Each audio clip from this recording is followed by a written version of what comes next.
NRIs అందరికీ సుపరిచితులు. ఎన్ఆర్ఐలు ఒక ఎన్ఆర్ఐగా ఉంటూ అమెరికా నుంచి ఇండియా వెళ్ళి రాజకీయంగా ఎన్నో ఉన్నత స్థానాలను అధిరోహిస్తూ యాక్టివ్ పాలిటిక్స్లో ఎప్పుడు ఉంటూ అదేవిధంగా ఎప్పుడు కూడా సర్వీస్ అంటే తను ఎప్పుడు ముందుంటూ వచ్చే పొన్నాల గారు ఈరోజు మనకి అమెరికాలో మళ్ళీ అందుబాటులో ఆయన రావడం జరిగింది. ఈరోజు ముఖ్యంగా వరల్డ్ గ్లోబల్ పీస్ సమ్మిట్ మెక్సికోలో జరగటం జరిగింది. దానికి సంబంధించి ఇన్వైటీగా ఆయన అటెండ్ అవ్వటం, అదేవిధంగా ఇక్కడ పార్సిపెన్నీలో ఈరోజు బుక్స్ డొనేషన్ అనే రూపంలో ఇక్కడ మన ఇండియన్ బుక్స్ని, మన ఇండియన్ కల్చర్ని, అదేవిధంగా తెలంగాణ నుంచి తెలంగాణ బుక్స్ని ఇక్కడ పార్సిపెన్నీ లైబ్రరీలో మేయర్ సమక్షంలో అందించడం జరిగింది. సో వీటికి సంబంధించిన విశేషాలు ఆయన మాటలో మనం తెలుసుకునే ప్రయత్నం చేద్దాం. పొన్నాల గారు, వెల్కమ్ బ్యాక్ టు యుఎస్ అని వచ్చాము, బ్యాక్ టు ఇండియా అయినా. సో ఎప్పుడు మీకు ఇది మెటీరియల్గా ఉంటూ వస్తుంది. సో ఈ సందర్భంగా ముఖ్యంగా ఈవెంట్ గురించి. ఈ పర్యటన మెక్సికోతో మొదలైంది. మెక్సికోలో వరల్డ్ పీస్ సమిట్ జరుగుతుంది. దాంట్లో నోబుల్ లారెట్స్ ఎవరైతే ఉన్నారో వాళ్ళందరూ కలిసి ప్రతి సంవత్సరం ఎక్కడో దేశంలో కలిసి ప్రపంచ శాంతి కోసం ఏం చేయాలి, discussion, debate, participation and resolution ఈ అయింది. చివరికి ఈ అనేక అంశాల మీద చర్చించిన తర్వాత ఐక్యరాజ్య సమితికి వీళ్ళ తీర్మానాలు పంపిస్తారు, సెషన్స్. సో ఇది ఒక ప్రాసెస్. కానీ అటువంటి వరల్డ్ సమిట్లో నాకు భాగస్వామిని కావడం చాలా జీవితంలో చాలా సంతోషమే కాకుండా గర్వంగా ఉంది. ఇది మనం అందరం కోరుకునేది ప్రపంచ శాంతి, అంతే కదా. దాంట్లో అక్కడికి వెళ్ళాను. అక్కడ మా 4 రోజులు ఉన్నాం. తర్వాత ఇక్కడికి వచ్చాను అమెరికాకి. ఇక్కడ పార్సిపెన్నీ టౌన్, ఇక్కడ 69 నుంచి 78 వరకు ఇండియా పోయేంత వరకు ఈ మున్సిపల్ ఏరియానే ఇక్కడే ఉన్నాను, ఈ టౌన్లో. అది గర్వకారణం. ఇంకోటి ఏంటంటే నేను ఇక్కడ ఉండడం నాకు సంతోషం అయినా ఈ సిటీ ఇవాళ న్యూజెర్సీ రాష్ట్రంలో నంబర్ 1 సిటీగా ఎన్నిక కాబడింది. మొత్తం అమెరికాలో నంబర్ 2 సిటీగా, బెస్ట్ సిటీ, బెస్ట్ అడ్మినిస్ట్రేషన్ అనేది. అంటే ఎందుకో మరి అన్ని బెస్ట్ వాటితో నాకు ముడిపడి ఉన్నదేమో. No, I'm not. But fortunately, I'm associated with you. With how many people I can associate? I'm associated with the town. How many cities I can live in? అంతే కదా, మనకు కలిసింది బాగుంది అని చెప్పడానికి.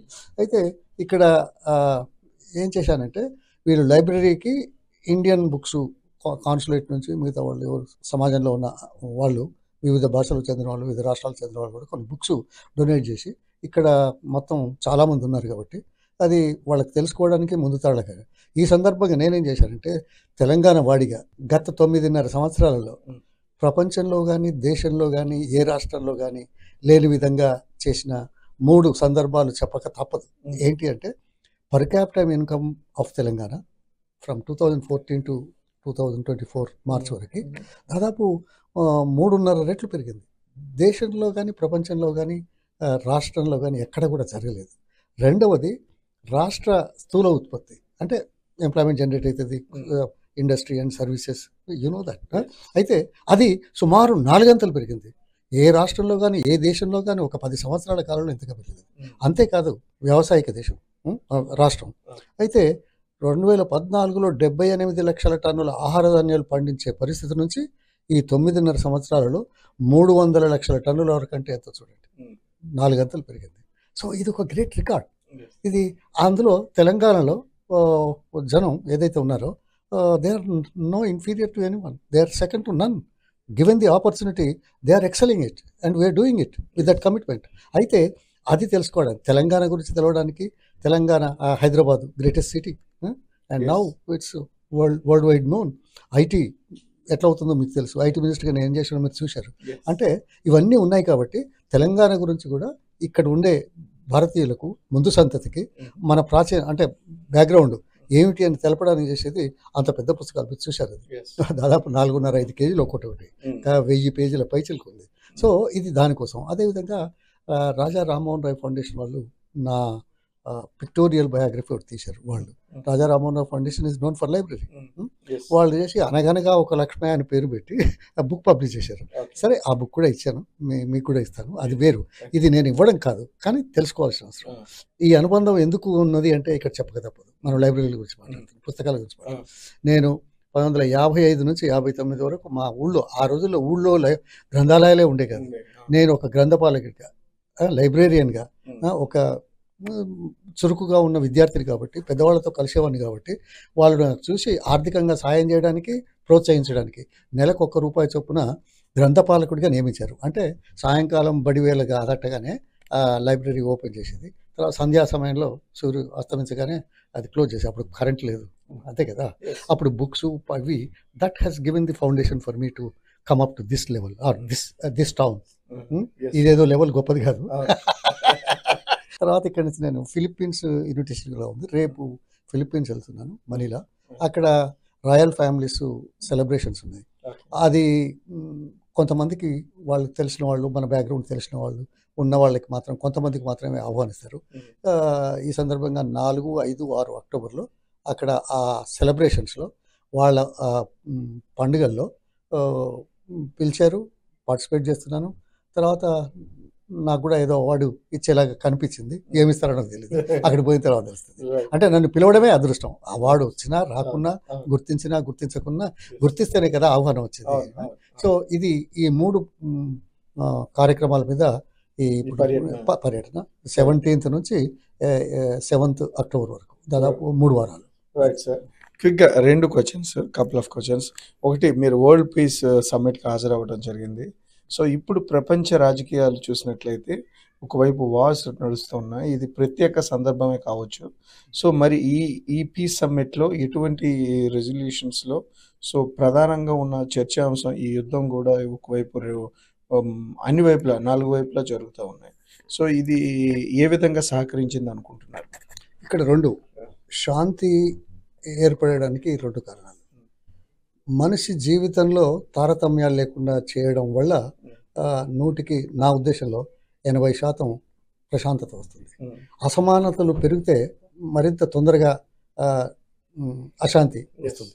అసమానాలతోటి అశాంతి, సమానాలతోటి శాంతి.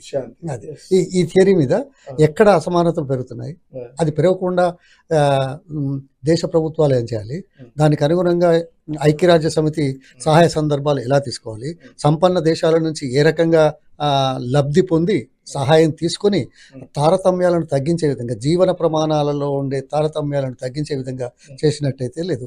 కాకపోతే ఈ తారతమ్యాలు ఉన్నప్పుడు వెంటనే వస్తాయని నేను అనను, కానీ that is the basis for peaceful పరిస్థితి లేకుండా ఉండడానికి. ఇక రెండవది, ఒక్కొక్క కమ్యూనిటీ, ఒక్కొక్క దేశం, ఒక్కొక్క ప్రభుత్వం మా ఆధిపత్యం చెలాయించడానికి అనే దాంట్లో మిగతా వాళ్ళ మీద ఆధిపత్యం చేయడానికి చేసే కార్యక్రమాలలో కొంత యుద్ధము, అశాంతి, ఏది ఆక్రమణలు. ఈ సమ్మిట్ పీస్ అంటే దానికి దోహదపడుతుంది. సమ్మిట్ పీస్ ఒక అవేర్నెస్ పెంచడానికి, ఒక ప్రశాంత వాతావరణం ఈ మానవాళికి మన జీవితంలో చూడాలి అనే ఒక నినాదం, దాంతోపాటు కార్యక్రమాలు. ఇప్పుడు ఏదైనా, ఇప్పుడు మనకు స్వాతంత్రం రావాలని ఉంది, 200 సంవత్సరాలు, ఆ తర్వాత ప్రయత్నం. అంటే the idea is more important. అది ఎంత తొందరగా చేయగలిగితే అంత మంచిది, అందుకోసం ప్రయత్నం. Right sir, excellent. నెక్స్ట్ మనం తెలంగాణ రాజకీయాల్లోకి వచ్చేసరికి, సో మీరు ఇక్కడికి వచ్చిన పర్యటనలో కాంగ్రెస్లో ఉండటం జరిగింది. సో ఈ పర్యటనలో టీఆర్ఎస్ అఫీషియల్గా ఉంటూ ఇక్కడికి వచ్చారు. సో ప్రధానంగా మీరు ఇందాక అన్నారు, అసమానతలు అనేది కేవలం ప్రపంచవ్యాప్తంగా కాదు, ప్రతి చోట కూడా ఉంటాయి. సో ఇదే విధంగా భిన్నత్వంలో ఏకత్వంగా ఉండే కాంగ్రెస్ పార్టీలో కూడా మీరు పిసిసి అధ్యక్షుడిగా చేస్తూ కూడా సో అటువంటి సిచ్యువేషన్లో ఉండి కూడా ఒక పిసిసి నుంచి కూడా మీరు పార్టీ మారే పరిస్థితులు ఇదివరకు కొన్ని వ్యాఖ్యలు చేయడం జరిగింది మీడియాలో కూడా. దీన్ని ఏ విధంగా మీరు అభివర్ణిస్తారు? సో ప్రధానంగా అందులో కూడా అసమానతలు ఏమైనా చోటు చేసుకున్నాయి? అసమానతలు చోటు చేసుకోవడం అనే కంటే ఆత్మగౌరవం లేకపోతే చేసిన పనికి అర్థం లేదు. కానీ ఇక్కడ ఒకటి, నేను అమెరికాలో నాసా రిలేటెడ్ వర్క్స్లో 9 సంవత్సరాలు పనిచేశాను. భారతదేశం మన రాష్ట్రానికి పోవాలని నిర్ణయించుకొని 9 సంవత్సరాలు పట్టింది అనుకుంటే, అంటే 10 సంవత్సరాల తర్వాత వెళ్ళాను. దేనికి వెళ్ళాను? దేశానికి సేవ చేయడం కాదు, ఒక్క నిమిషం. దేశానికి సేవ అంటే పెద్ద పేరు అవుతుంది, అది మంచిది కాదేమో నా ఉద్దేశం. నేను పశువుల కొట్టంలో పుట్టి హైదరాబాద్ క్యాపిటల్కు వయా వాషింగ్టన్ డీసీ ఏరోస్పేస్ కార్యక్రమాల ద్వారా వెళ్ళాను. ఇది నా చరిత్ర. అటువంటప్పుడు నేనేం చేశాను? పోయి దేనికోసం పోయాను? నాలాంటి అభాగ్యులు, సామాజిక కోణంలో చిన్నచూపు చూసిన వాళ్ళు మొదలు నన్ను కొద్దిగా స్కూల్లో బాగుంటే లచ్చుంగాడేమో ఎగురుతున్నట్టు అన్నారు. లచ్చుంగాడు. నేను ఇంజనీరింగ్ చదివితే, ఓ ఈ లక్ష్మయ్య ఇంజనీరింగ్ కూడా చదువుతాడా అన్నారు. నేను అమెరికాకి వస్తే నా పేరు మారింది. ఏమన్నారు? మన లక్ష్మణ్ ఎప్పుడు వస్తున్నాడు, లక్ష్మణ్ మనకేం తెస్తాడు అంటే చూడండి, లచ్చుంగాడు అని అవహేళన చేసిన వాళ్ళు, లక్ష్మయ్య అని కరడ్డం మాట్లాడిన వాళ్ళు అమెరికాకు వస్తే లక్ష్మణ్ అయిపోయాడు, ఏం తెస్తాడు అంటున్నారు. కానీ మేము ఇచ్చాము, గౌరవం ఇచ్చాము అనేది ఎవరు ఆలోచించరు. అంటే అటువంటి పరిస్థితుల నుంచి వచ్చినాయి కాబట్టి అలాంటి వాడికి అవకాశం కల్పిస్తే ఇంత దూరం వచ్చాను. ప్రతిభ సాధనతో వస్తుంది. ప్రతిభ పుట్టుకొతో రాదు, ఎక్కడికి కులంతో రాదు, ప్రాంతంతో రాదు, మతంతో రాదు, దేశంతో రాదు. అందుకోసం ప్రతిభకు అవకాశాలు కల్పించాలనే ఉద్దేశంతో నాలాంటి వాళ్ళు ఎంతోమంది అవుతారని వెళ్ళి ఏం మొదలు పెట్టాను? కోళ్ళ పరిశ్రమ. ఎందుకు తెలుసా? A rupee invested in poultry in those days has created more jobs compared to any other field. Number one, more jobs ఎవరికయ్యా? రూరల్, ఏంటిది, uneducated, unskilled, poor and deprived classes. ఆ పనులు ఎవరు చేయరు. అది చేయడానికి నేను ఆ స్టేజ్ నుంచి వచ్చాను కాబట్టి ఆ స్టేజ్లో ఉన్న వాళ్ళకి ఏమైనా సాయం చేస్తే, ఇది బిజినెస్ ఉంది, వ్యాపారం, but at the same time it creates more jobs. నేను లేకపోతే ఇంకేదో హెలికాప్టర్లోనో ఎయిర్ క్రాఫ్ట్ కంపెనీలో పనిచేయచ్చు కదా. అది కాదు నా ఉద్దేశం. సామాజిక కోణం చేసి ఇవాళ భారతదేశం ప్రపంచంలో రెండవది. మేము 12 మందిని 1975 చేసిన దానికి పౌల్ట్రీ లెజెండ్స్ ఆఫ్ ఇండియా అని గుర్తించారు ఇవాళ. అంటే that is the first area of my commitment. పాలిటిక్స్కి ఎందుకు వచ్చాం? పాలిటిక్స్ అయితే ప్రభుత్వాలను ప్రోత్సహించి ప్రభుత్వాల సహకారంతో మరింత పెద్దగా చేద్దామని వెళ్ళాను, ఏదో పదవుల కోసం కాదు. కానీ సరే, మనకు పదవి ఇచ్చారు, పదవి ఇచ్చిన తర్వాత మనం ఏం చేసామనేది చరిత్ర. గోదావరి నీళ్ళు కానీ, కృష్ణా నీళ్ళు కానీ, ఐటీలో చేసిన సేవలు కానీ, సరే మిగతా వాళ్ళతో మనం కంపేర్ చేస్తే అది మీరు చేయాలి, నేను చేసి చెప్పడం బాగుండదు. అయితే చేసిన ఉన్న చోట గౌరవం లేకపోతే బాధ అనిపించింది. అందుకే మేము మారాను. 43 సంవత్సరాల తర్వాత మారాల్సి వచ్చింది. మారడానికి 3 కారణాలు. ఒకటి సామాజిక కోణం అని చెప్పాను. సామాజిక కోణంలో ఏంటి? కేసీఆర్ మొదటిసారి గెలిచిన 3 మాసాలలోనే కులగణన చేయించాడు, 1 డేలో సర్వే. ఈ భారతదేశంలో ఎప్పుడైనా, ఎన్నడైనా, ఎక్కడైనా ఎవరైనా చేశారా? ఇప్పుడు బీహారు, కొంత మన కర్ణాటక, తర్వాత ఆంధ్ర మొదలుపెట్టారు. It takes time, but at the same time ఓట్ల కోసం కాకుండా, అధికారం నిలుపుకోవడం కాకుండా, అధికారంలోకి వచ్చిన మొదటి 3 నెలలనే ఆలోచించి సామాజిక కోణం మంచిదా కాదా? Deprived class. ఇప్పుడు మీరు చూడండి, 47 స్వాతంత్రం వచ్చిన ఎవరు పాలనలో ఉన్నారు? ఆ విధంగా. రెండవది ఇప్పుడు చెప్పాను, తెలంగాణ 9 సంవత్సరాలు ఏమైంది. మూడవది, అణగారిన వర్గాలకు అత్యంత ప్రాధాన్యత ఇచ్చాడు. 58 కార్పొరేషన్లు చైర్మన్లు ఇచ్చారు, 8 మంది ఎమ్మెల్సీలకు ఇచ్చాడు అణగారిన వర్గాల నుంచి, అదర్ దాన్ ఎస్సీ ఎస్టీ బీసీలకి. తర్వాత నీకు 5 రాజ్యసభ మెంబర్లు ఇచ్చాడు. ఈ రాష్ట్రంలో, ఉమ్మడి రాష్ట్రంలో కానీ మన రాష్ట్రంలో కానీ అధికారంలో ఉన్న పార్టీలు ఎప్పుడైనా, ఎన్నడైనా ఈ రకంగా చేశాయి. అంటే ఈ సందర్భంగా రాజకీయాలు అనేవి అధికారమే పరమాధిగా సాగుతాయి సహజంగా. నేడైతే అది పూర్తి స్థాయిలో మారింది. సో ఈ పరిస్థితుల్లో అంటే కాంగ్రెస్కి అధికారం వచ్చే సమయంలో మీరు ఇదవ్వటం మీరు ఏ విధంగా తీసుకుంటున్నారు? సో ఆ రకంగా ఏమైనా మీరు ఇబ్బంది పడే క్షణం ఏమైనా? కాదు, రాజకీయాలు విలువలు మారాయని మనమే అంటున్నాం. ఎలక్షన్ల ముందు ఏం చెప్తారో తర్వాత ఏం చేస్తున్నారో చూస్తున్నాం. అది డిబేటబుల్ కాదు. రాజకీయాలు దేనికి? ప్రజల కోసం, ప్రాంతం కోసం, అభివృద్ధి కోసం. అది లేకుండా పోతున్నది. అటువంటి నేపథ్యంలో నేను వచ్చింది రాజకీయం కోసం కాదు కదా, పదవుల కోసం కాదు కదా. పార్టీ మరి ఏమన్నా అది కంటెస్ట్ చేస్తానని చెప్పానా? ఆత్మాభిమానంతో అందులో అభివృద్ధి చూసాం, సామాజిక కోణం చూసాం. సో జీవితంలో మనకు సంతోషం అంతే. ఇప్పుడు పదవులు కావాలంటే ఉండొచ్చు. ఇంకోటి ఈ వర్గాల నుంచి వచ్చిన వాళ్ళను కాంగ్రెస్ పార్టీ అన్నట్టు ముందుకు తీసుకురాలా. మీరు చూడండి, నేను అడ్డము అనుకుని అందరూ కూడా లేకుంటే బాగుంటుంది అనుకునేవాళ్ళు. అందుకే అవమానాల పాలు చేశారు.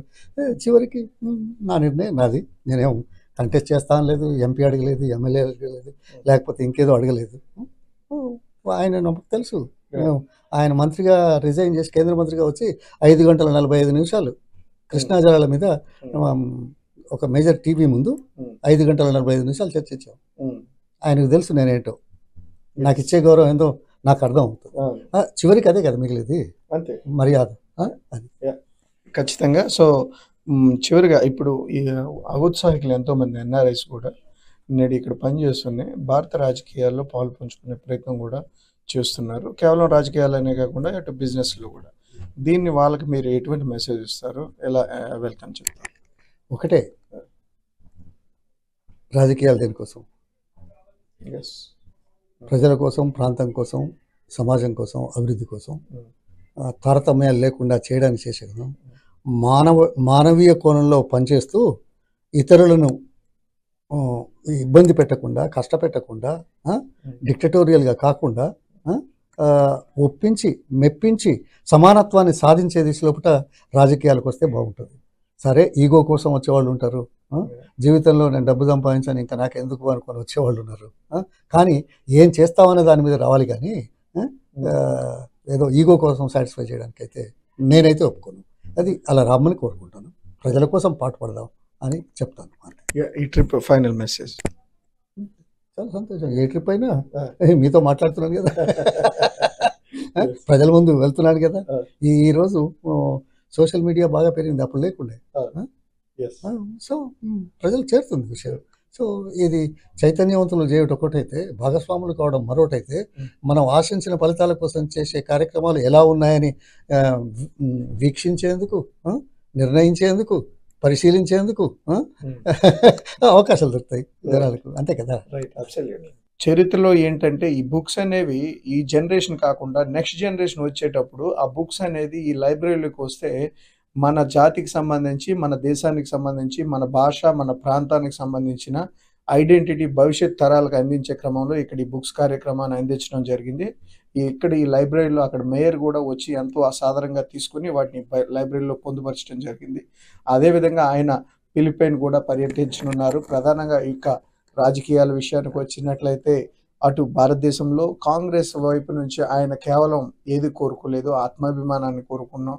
సో ఆ ఆత్మాభిమానం, సామాజిక బాధ్యత, సో వీటికి సంబంధించి చాలా దూరంగా ఉండేటప్పుడు అటువంటి దగ్గర ఎమ్మెల్యేగా టీఆర్ఎస్లోకి వెళ్ళటం జరిగింది అనేది ఆయన చాలా స్పష్టంగా ఆయన మాటలో తెలియపరచడం జరిగింది. ముఖ్యంగా ఎన్ఆర్ఐ యువత ఎవరైనా రాజకీయాల్లో కానీ బిజినెస్లకు కానీ వస్తే అంకిత భావంతో రావటం అనేది చాలా ప్రధానం. సమాజానికి మనం ఏం చేయగలం, ఏం చేద్దాం అనే ఉద్దేశంతో, క్లారిటీతో వచ్చినట్లయితే ఖచ్చితంగా సమాజానికి ఉపయోగపడుతుందని ఆయన మాటలో చెప్పడం జరిగింది. This is Simha signing off Sakshi TV USA.